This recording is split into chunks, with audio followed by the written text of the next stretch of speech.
मुख्यालय का जितिन प्रसाद पहुंच गए हैं। कांग्रेस नेता और बीजेपी में शामिल होने जा रहे हैं। कांग्रेस के वरिष्ठ नेता रहे हैं, राहुल गांधी के करीबी रहे हैं जितिन प्रसाद, और जितिन प्रसाद को भाजपा अध्यक्ष जेपी नड्डा पार्टी में शामिल कराएंगे। सीधी तस्वीरें आपके सामने हैं मंच की। जितिन प्रसाद के साथ पीयूष गोयल और राज्यसभा सांसद अनिल बलूनी।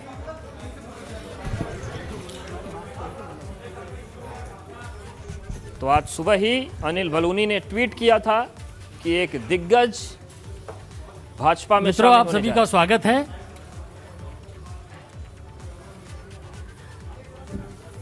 शुरू करें ना। मित्रों, आप सभी का स्वागत है। आज जितिन प्रसाद जी हमारे बीच में हैं। आप उत्तर प्रदेश से आते हैं और भारतीय जनता पार्टी की नीति हमारे माननीय प्रधानमंत्री जी नरेंद्र मोदी जी के नेतृत्व से प्रभावित होकर भारतीय जनता पार्टी के परिवार में शामिल हो रहे हैं। हम आपका स्वागत करते हैं। जितिन प्रसाद जी, जैसा कि आप सब लोग जानते हैं, उत्तर प्रदेश के बड़े कद्दावर नेता हैं। आप पूर्व में केंद्रीय मंत्री रहे हैं। कांग्रेस संगठन में कई विभिन्न पदों में आपने कार्य किया है। आपके पिताजी स्वर्गीय जितेंद्र प्रसाद जी उत्तर प्रदेश के बहुत बड़े नेता रहे हैं। हम आपका स्वागत करते हैं भारतीय जनता पार्टी में, और मैं आदरणीय पीयूष गोयल जी जो आज हमारे मध्य हैं, उनसे मैं आग्रह करता हूं कि वह श्री जितिन प्रसाद जी को पार्टी की सदस्यता दिलाएं और पार्टी की सदस्यता की पर्ची उनको सौंपें।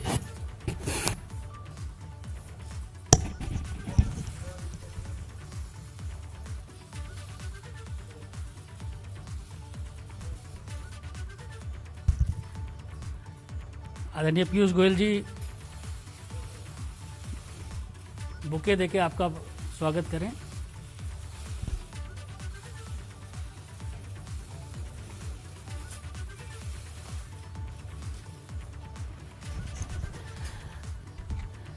इस अवसर पर मैं केंद्रीय मंत्री आदरणीय पीयूष गोयल जी से आग्रह करूंगा कि जितिन प्रसाद जी का शब्दों के माध्यम से स्वागत करें।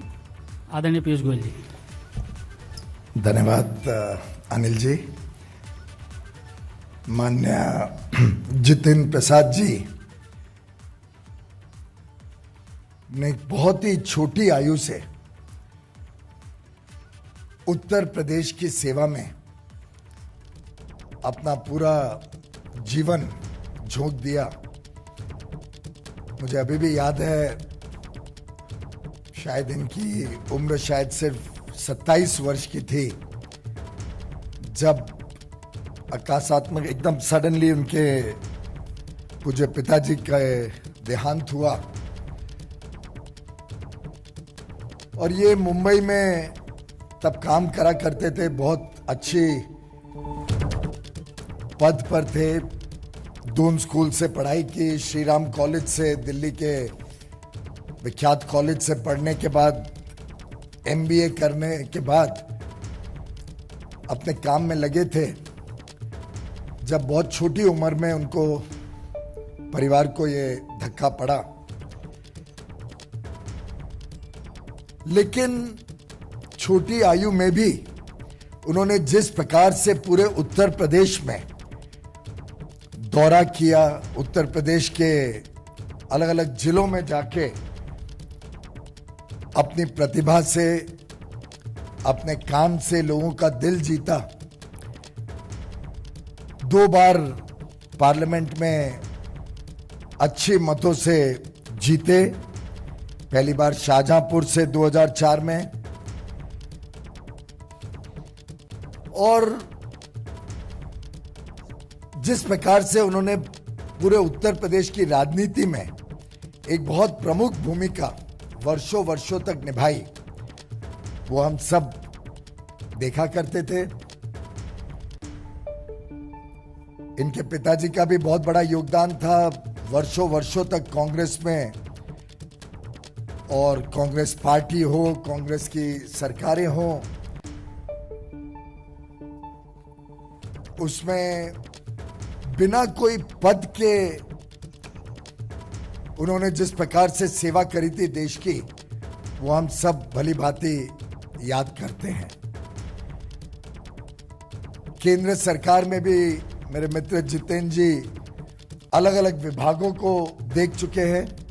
मिनिस्टर के नाते काफी बड़ा अनुभव है उनका, चाहे वो इस्पात मंत्रालय हो, चाहे पेट्रोलियम एंड नेचुरल गैस हो, चाहे वो सड़क परिवहन हो या एजुकेशन मिनिस्ट्री, चारों में उन्होंने अपनी छाप छोड़ी थी।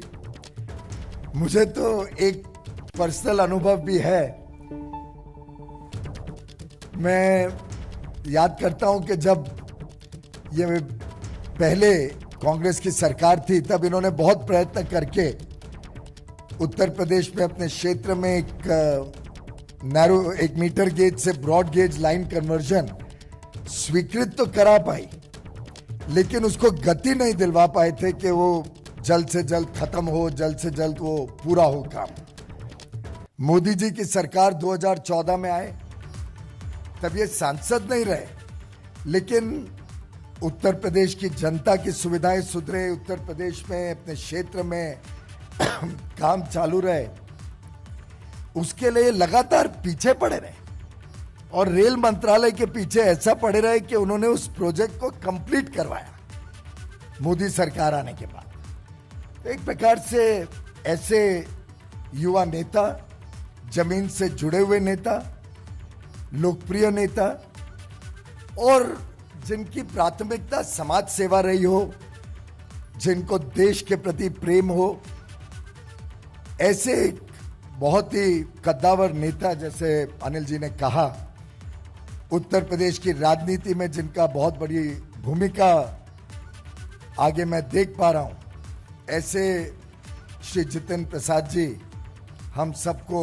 आज हमारी पार्टी के साथ, प्रधानमंत्री नरेंद्र मोदी जी के नेतृत्व के साथ, श्री जेपी नड्डा जी की अध्यक्षता में भारतीय जनता पार्टी में जुड़ रहे हैं।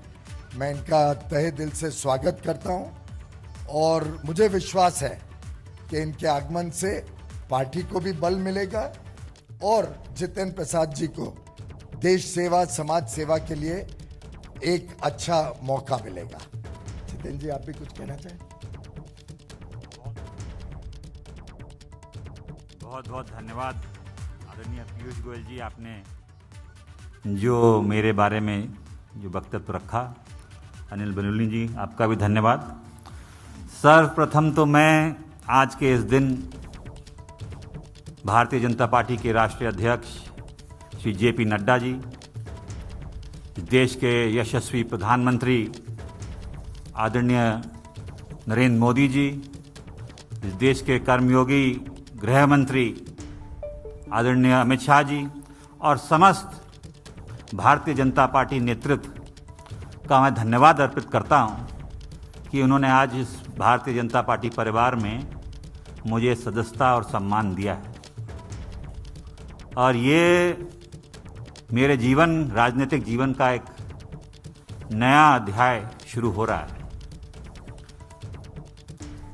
जैसे कि आप जानते हैं, मेरा कांग्रेस पार्टी से 3 पीढ़ियों का साथ रहा है, तो ये महत्वपूर्ण निर्णय जो मैंने लिया है, बहुत विचार मंथन और सोच के बाद मैं इस फैसले पे पहुंचा हूं। और सवाल ये नहीं है आज कि मैं किस दल को छोड़ के आ रहा हूं, मगर सवाल ये है कि किस दल में जा रहा हूं और क्यों जा रहा हूं। ये मैंने पिछले कुछ वर्षों से, 8-10 सालों से महसूस किया है अपने अनुभव में, राजनीतिक जीवन में, लोगों से मिलके भ्रमण करके देश भर में, कि अगर आज कोई इस देश में असली माने में कोई राजनीतिक दल है जो संस्थागत इंस्टीट्यूशनल दल है, वो भारतीय जनता पार्टी है। बाकी दल तो व्यक्ति विशेष और क्षेत्र के हो गए। मगर राष्ट्रीय दल के नाम पे अगर आज भारत में कोई दल है तो भारतीय जनता पार्टी है। और जिस चुनौतियां और परिस्थितियों से हमारा देश और विदेश में भी, हमारी सीमाओं पे भी जो चुनौतियों का सामना कर रहा है, उसके लिए अगर आज इस देश हित में कोई दल और कोई नेता सबसे उपयुक्त और मजबूती के साथ खड़ा है देश हित में, तो भारतीय जनता पार्टी और प्रधानमंत्री नरेंद्र मोदी जी। ये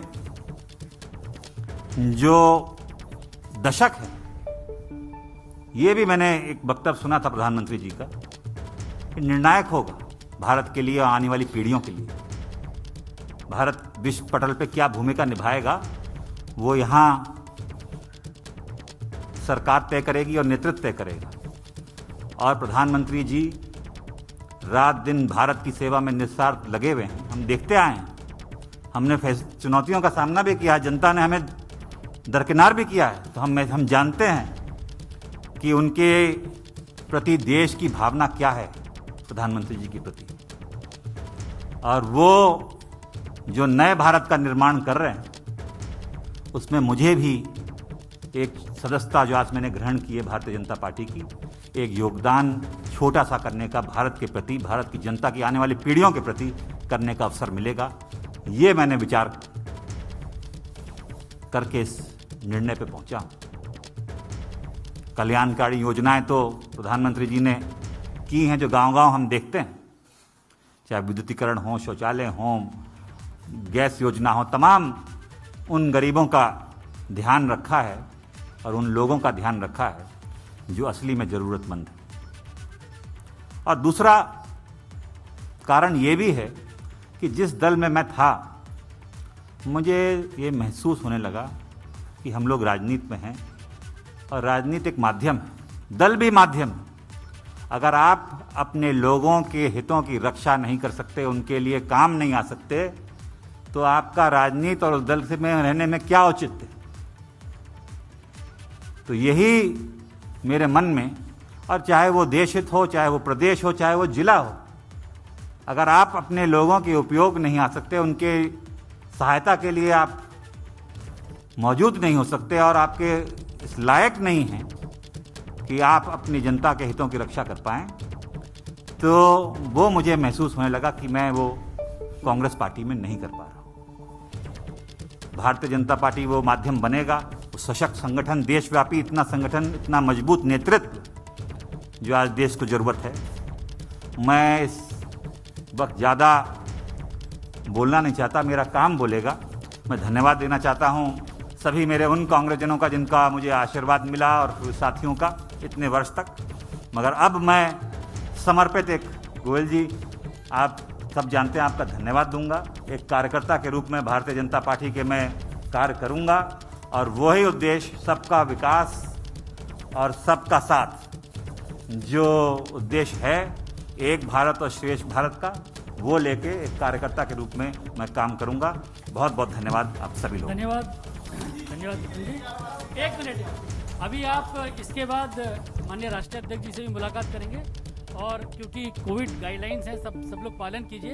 ये टिक टैक थोड़ी देर बाद में एक एक करके सबको देंगे, कृपया अनुशासन बनाए रखें। तो जितिन प्रसाद ने भाजपा की सदस्यता ले ली है और जो सबसे महत्वपूर्ण बात उन्होंने कहा कि जिन लोगों ने अभी तक मुझे कांग्रेस में आशीर्वाद दिया उनका धन्यवाद, बीजेपी ने अपना सदस्य बनाया, बीजेपी का धन्यवाद। और सबसे बड़ी बात उन्होंने कही कि मैं ज्यादा बोलना नहीं चाहता, आने वाले वक्त में मेरा काम बोलेगा। और कांग्रेस को लेकर उन्होंने ये कहा कि जो पार्टी अपने लोगों का ख्याल नहीं रख सकती वो राजनीति में है, उससे जुड़े रहना मेरे लिए मुमकिन नहीं था कि मैं लोगों के लिए काम कर पाता। और उन्होंने ये भी कहा कि एक लंबे वक्त से वो देख रहे थे कि जो तमाम दल देश में है, या तो वो क्षेत्रीय होकर रह गए हैं या तो व्यक्ति विशेष के नाम पर रह गए हैं, और ऐसे में केवल भारतीय जनता पार्टी एक विकल्प था जिसमें देश को मजबूत किया जा सकता है इसमें रहकर। और उन्होंने ये भी कहा कि पीएम दिन रात देश की सेवा में जुटे हुए हैं और राष्ट्रीय दल के नाम पर सिर्फ देश में भाजपा बची है, इसीलिए मैंने भाजपा ज्वाइन किया। और इस बात के लिए उन्होंने राष्ट्रीय नेतृत्व का शुक्रिया कहा। तो बीजेपी में शामिल हो गए हैं जितिन प्रसाद।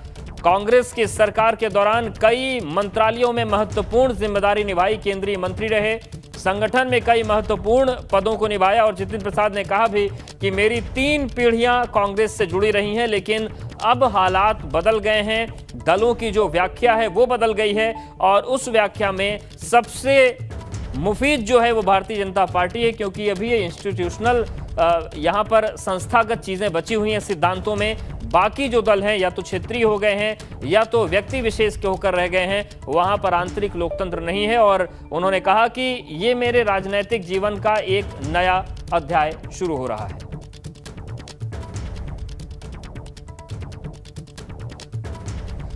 और चलिए सीधे रुक करते हैं ब्यूरो चीफ वीरेश पांडे का। वीरेश जी, जिस तरीके से जितिन प्रसाद ने बीजेपी ज्वाइन की, हालांकि पहले भी एक बार कोशिश की थी लेकिन नहीं गए थे, प्रियंका गांधी ने मना लिया था। अगर हम उत्तर प्रदेश में इफेक्ट की बात करें, जितिन प्रसाद के बीजेपी में आने से कितना फर्क बीजेपी को पड़ेगा, कितना नुकसान कांग्रेस को हो सकता है?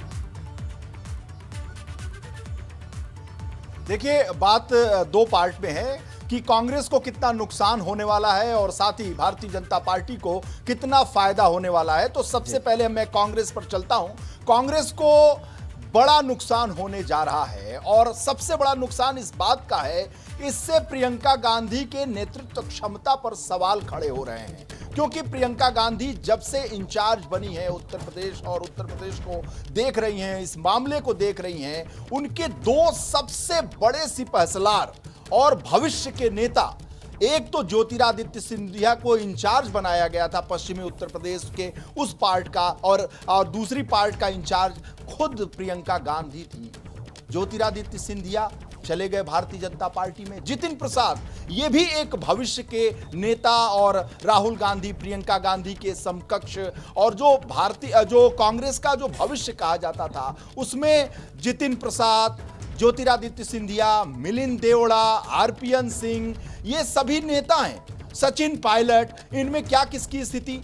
ज्योतिरादित्य चले गए, जितिन चले गए, सचिन पायलट ने एक तरह से बगावत का रुख अख्तियार कर लिया था, वो जाते जाते रह गए थे। आरपीएन सिंह पर भी डोरे डाले जा रहे हैं, आरपीएन सिंह भी आज नहीं तो कल भारतीय जनता पार्टी में चले जाएंगे। मिलिंद देवड़ा जाते जाते रह गए थे। तो क्या बचा है कांग्रेस के पास? ये सवाल खड़ा होता है प्रियंका गांधी के नेतृत्व पर। लोग कहते थे प्रियंका लाओ, कांग्रेस बचाओ। मुझे याद है अकबर रोड पर कांग्रेस के हेडक्वार्टर पर ये नारे लगते थे कि प्रियंका गांधी आएंगी तो कांग्रेस बच जाएगा। लेकिन प्रियंका गांधी के नेतृत्व क्षमता पर भी सवाल खड़े हो रहे हैं कि ऐसे दिग्गज नेता, उनके समकालीन नेता जिनसे उनके व्यक्तिगत संबंध है, जितिन प्रसाद, ज्योतिरादित्य सिंधिया, सचिन पायलट, आरपीएन सिंह, मिलिंद देवड़ा, ये राहुल गांधी, प्रियंका गांधी की कोटरी के उनके समकक्ष, उनकी उम्र के ये नेता थे, ये साथ छोड़कर जा रहे हैं। तो क्या है भविष्य? और मैं आपको बताऊं भारतीय जनता पार्टी की बात, तो भारतीय जनता पार्टी में एक बड़ा ब्राह्मण चेहरा आ गया है जितिन प्रसाद के रूप में। शाहजहांपुर का इलाका हो, लखीमपुर का इलाका हो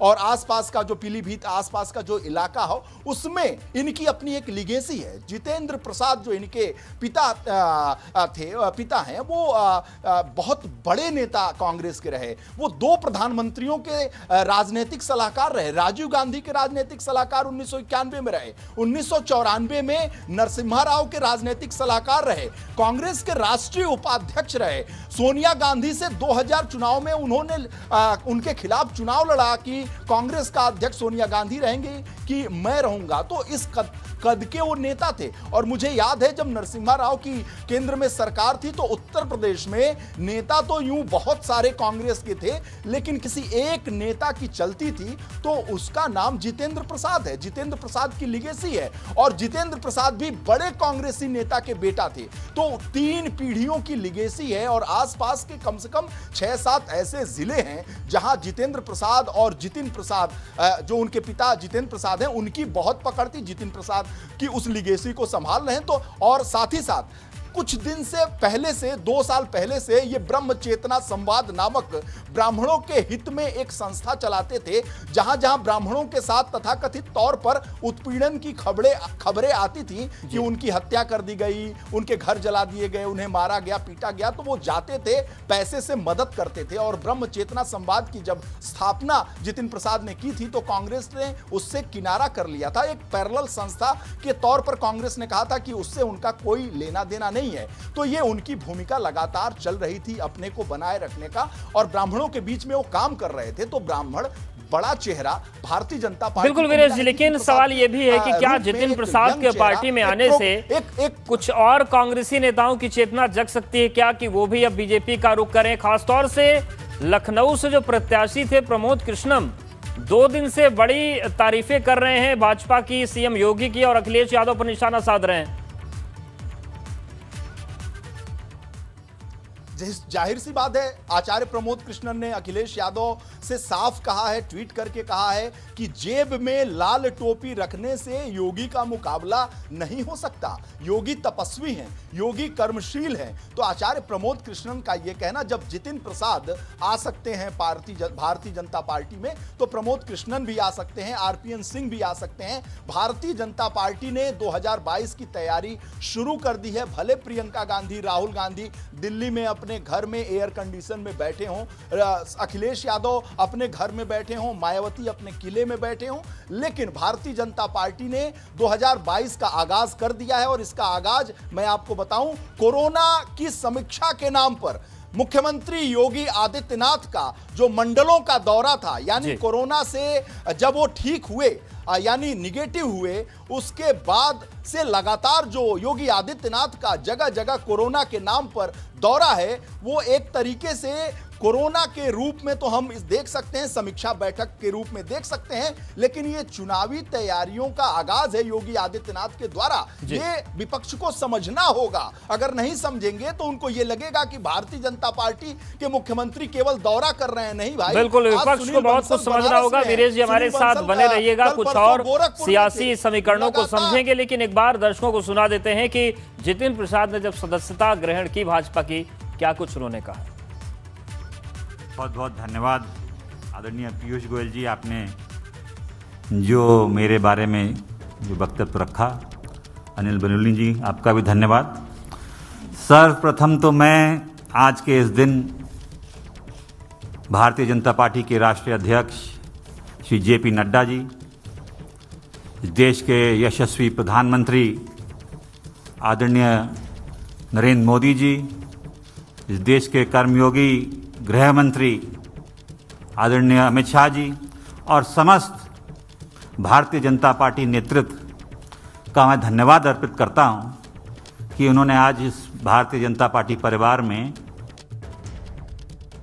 तो देखिए, सियासत गर्मा गई, सीधे लखनऊ चलते हैं। कांग्रेस प्रदेश अध्यक्ष अजय लल्लू जितिन प्रसाद के मामले पर ही प्रेस कॉन्फ्रेंस कर रहे हैं।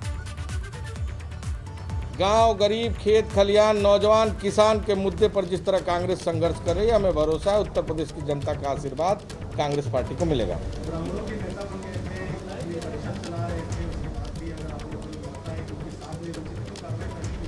देखिए, मैं समझता हूं कि कांग्रेस पार्टी एक विचारधारा की पार्टी है। सबको समान मौका, समान अवसर, सबको समान व्यवहार, सबके साथ समान एक आपसी तालमेल बनाकर चलाने का और चलने का कार्य किया। और अभी बंगाल में इतना बड़ा प्रभारी और प्रभार बनाकर देने के बाद भी अगर कोई व्यक्ति अपनी पार्टी को छोड़कर जा सकता है, तो मैं समझता हूं कि वैसे लोग पार्टी के लिए विश्वासघाती के अलावा कुछ नहीं हो सकता। के साथ भी कुछ अच्छे संबंध नहीं रहे, कुछ मनमुटाव भी रहा। क्या आप मानते हैं कि पार्टी के बुरे प्रदर्शन के पीछे पश्चिम बंगाल में उसके पीछे भी? देखिए, कांग्रेस प्रदेश अध्यक्ष अजय लल्लू प्रेस कॉन्फ्रेंस कर रहे हैं और सीधे रुख करते हैं ब्यूरो चीफ वीरेश पांडे का। वीरेश जी, अजय लल्लू कह रहे हैं कि कांग्रेस जमीन पर काम करती है, जितिन प्रसाद के जाने से कोई फर्क उनके दल पर पड़ना नहीं है।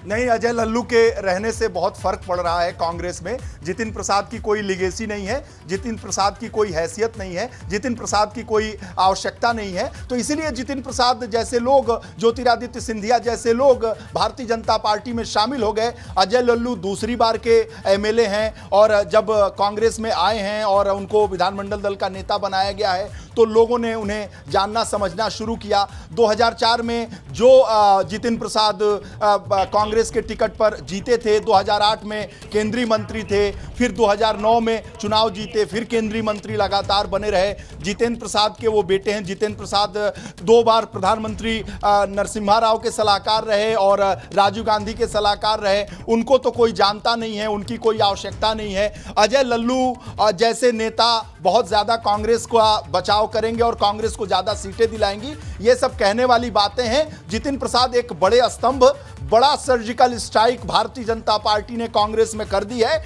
और मैं आपको बताऊं कि भारतीय जनता पार्टी पूरी तरीके से चुनावी मोड में आ गई है। बीएल संतोष का लखनऊ दौरा भी वो 2022 की तैयारी थी और साथ ही साथ योगी आदित्यनाथ का मंडलों की समीक्षा भी 2022 की तैनाती है। अब संभलना हो तो संभल जाएं, प्रियंका गांधी संभलना हो तो संभल जाएं, राहुल गांधी संभलना हो तो संभल जाएं, सतीश चंद्र मिश्रा मायावती संभलना हो तो संभल जाएं, अखिलेश यादव और शिवपाल यादव जिसको संभलना हो संभल ले। उत्तर प्रदेश में आगाज हो चुका है, सर्जिकल स्ट्राइक हो चुकी है भारतीय जनता पार्टी की। जिसको अपनी पार्टी बचाना हो बचा ले, जिसको अपना नेता बचाना हो बचा ले। बिल्कुल, तो चुनौतियां कई हैं, दावे अपने अपने हैं और इन सब के बीच रिएक्शन भी आ गया है कांग्रेस का। वीरेश जी हमारे साथ आप बने रहिए।